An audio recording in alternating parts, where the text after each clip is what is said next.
En el programa de Pepe Cárdenas, entrevista al maestro Alfonso Zárate, licenciado en Derecho y por la UNAM y además periodista, en el sentido de que por qué razón, si se ha incrementado la violencia, los homicidios dolosos, y que López reconoce esa violencia, pero no la acepta que sea responsabilidad de él, y que además la endosa a los gobernantes anteriores, que aunque qué estamos, le cuestiona Pepe Cárdenas a Alfonso Zárate.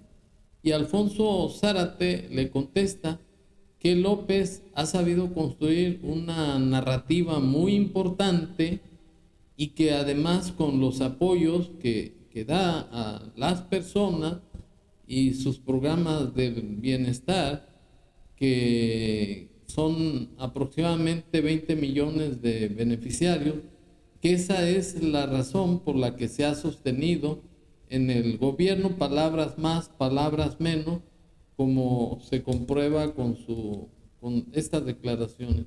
¿Por qué el presidente insiste en que, si bien reconoce violencia inaudita, histórica, en el término de asesinatos dolosos, homicidios dolosos, en lo que va de su sexenio, no acepta su parte de responsabilidad, sino le endosa la culpabilidad a los anteriores? ¿Cómo se llamaría eso? ¿Negación? Sí, desde luego. Yo creo, Pepe, que... Te la puse complicada, pero... No, me parece bien interesante la aproximación. En primer lugar, subrayar que estamos ante un presidente que tiene una extraordinaria capacidad de narrativa.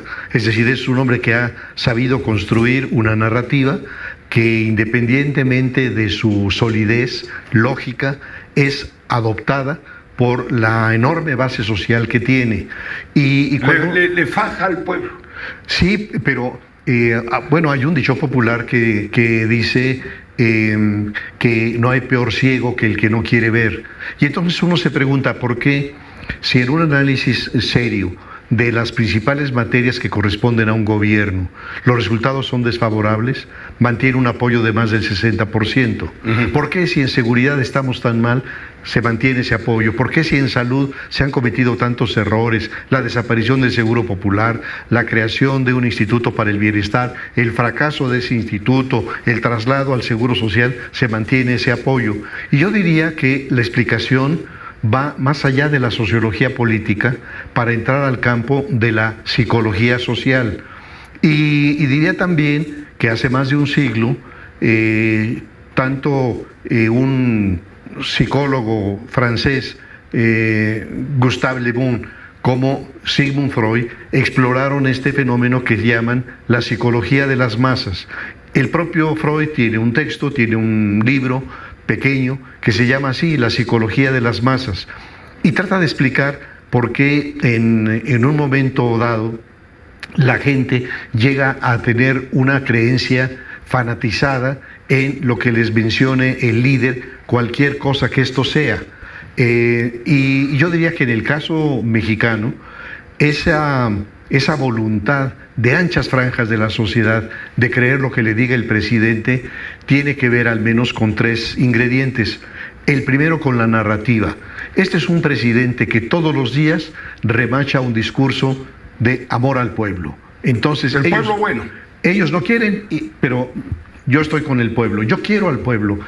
Han fracasado los gobiernos anteriores porque no querían al pueblo, porque no tenían un sentimiento de solidaridad con el pueblo. Y entonces sigue el discurso diciendo el pueblo es bueno y sabio. Son tontos los que dicen que el pueblo es tonto.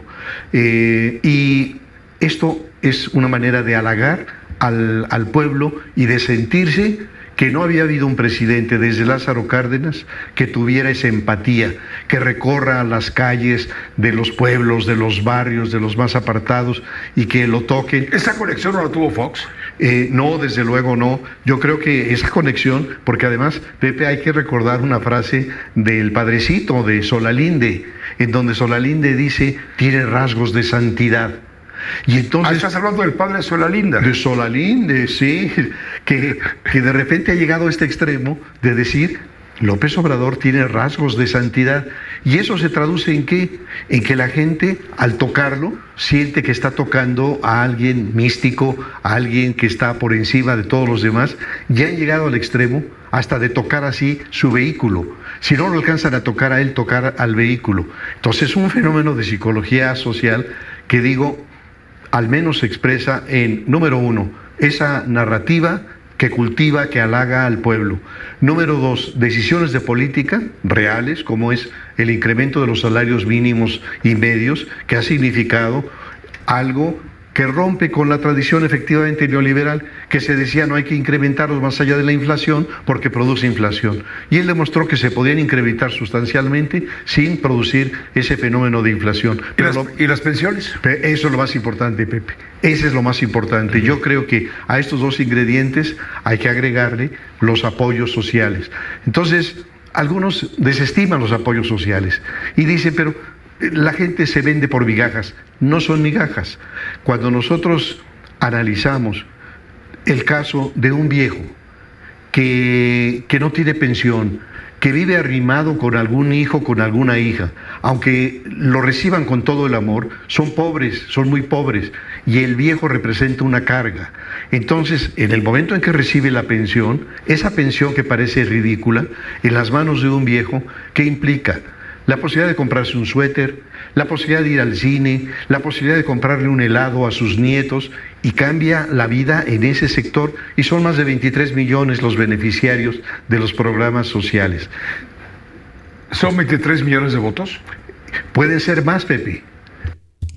Bueno, aquí quiero hacer uso del derecho de réplica que me concede el artículo 6º de la Constitución Federal, porque hay muchas inexactitudes de Alfonso Zárate y eso va en contra del interés público. O sea, es peligroso, es tendencioso que Zárate le atribuya a López una gran narrativa y además que haga uso no de la sociología, sino de la psicología de las masas, cuyo fundador de este término fue, como acertadamente lo dice Zárate, el doctor francés Gustave Le Bon, y que finalmente Freud es el que ya desarrolló la teoría de la psicología de las masas.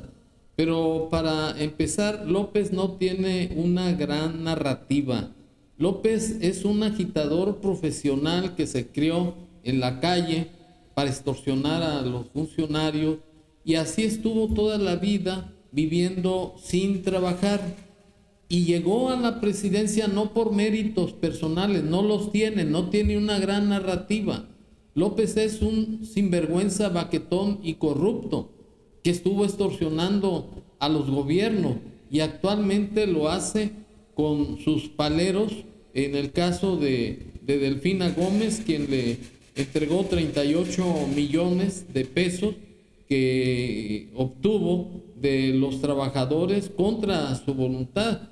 Está el testimonio de Elena Chávez respecto al libro Rey del Cash, en donde López es el principal personaje, en donde habla de los diezmos o aportaciones que llevaban todos los políticos a favor de López.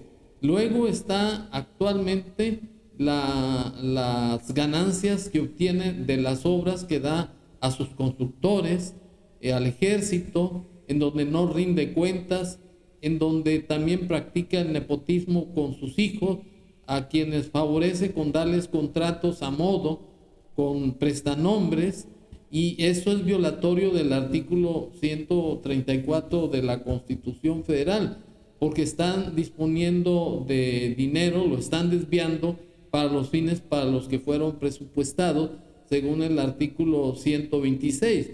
Entonces, López no tiene una gran narrativa. López es un ignorante, es un sujeto que inventó su cuarta transformación, que no tiene ningún sostén científico o constitucional.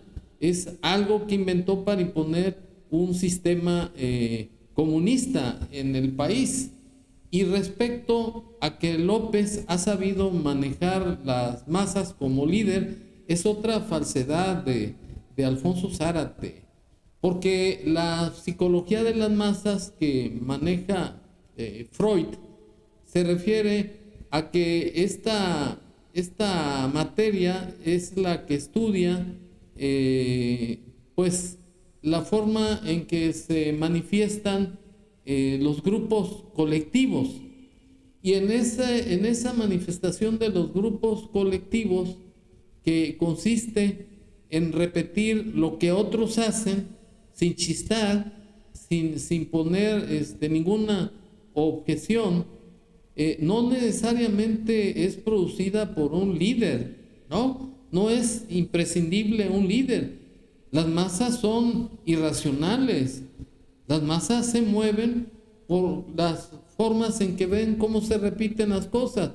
Y un principio unificador es la idea del odio. Ese concepto hace que las masas tomen una aptitud repetitiva. Está, por ejemplo, los que están protestando o protestaban, porque ya fueron desalojados por los ciudadanos que protestaron en la corte para que ya no se estuviera denostando a sus ministros. Hubo una violencia de parte de los que ahí se encontraban, manifestando odio y rencor e intimidando a Norma Piña y a otros ministros. O sea, que ahí hubo simplemente una idea de odio, no hubo un líder que los estuviera manipulando. Lo único cierto es que López les pagaba. Hay una guatemalteca, por cierto, que hacía el papel de una prostituta personificando a Norma Piña, y esa aptitud repetitiva de denostar y de descalificar y de intimidar a los ministros se repetía porque se veía por los que se encontraban ahí. Entonces Zárate no está bien ubicado y no ha leído bien a Freud, porque no es necesario, no es imprescindible un líder. Las masas así surgen, por eso se llama psicología de las masas. El otro punto, que dice que López se sostiene que porque ha sabido tratar a los ciudadanos con consideración, halagándolos, estimulándolos, lo que otros gobiernos no hacían, y que además con los apoyos que se les dan, que les sirve a los adultos mayores para pues darle a sus familias, a hacer una compra de alguna golosina, etcétera, y que eso finalmente es lo que sostiene a López. También está equivocado en parte, aquí es en parte. En primer lugar, porque lo que sostiene al desgobierno de López es que es un sujeto mitómano, adictivo y además perverso. O sea, que López está gobernando al país a base de mentiras, y las mentiras repetidas 1000 veces se vuelven verdad. Entonces, eso es el sostén del gobierno de López.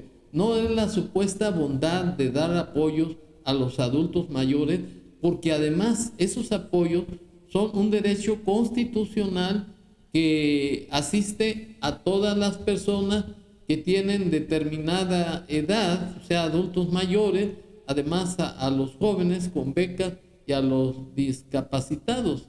Es decir, que esos apoyos no son concesión de López, no es dinero de su peculio, es dinero de la nación que lo está dilapidando para controlar a sus paleros ahora que vengan las elecciones.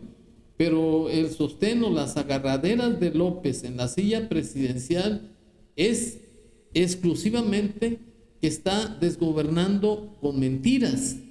Y por otro lado, si bien es cierto que 20 o 25 millones de estas personas que reciben apoyo puede empezar para el sostenimiento del gobierno, no es un apoyo total, porque si somos 130 millones de mexicanos y voy a descalificar a los mercenarios porque son las personas más irracionales, que no tienen preparación, que son ignorantes, que son manejables, porque son mercenarios.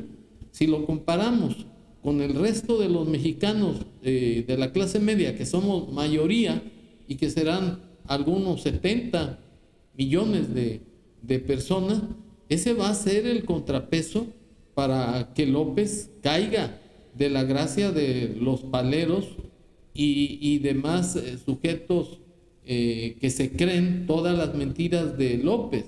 O sea, que la clase media tiene que tumbar a López de su pedestal de Santón de Tapanco, de Mesías de Barro, precisamente descubriéndole las mentiras y las falsedades que todas los circos mañaneros repite.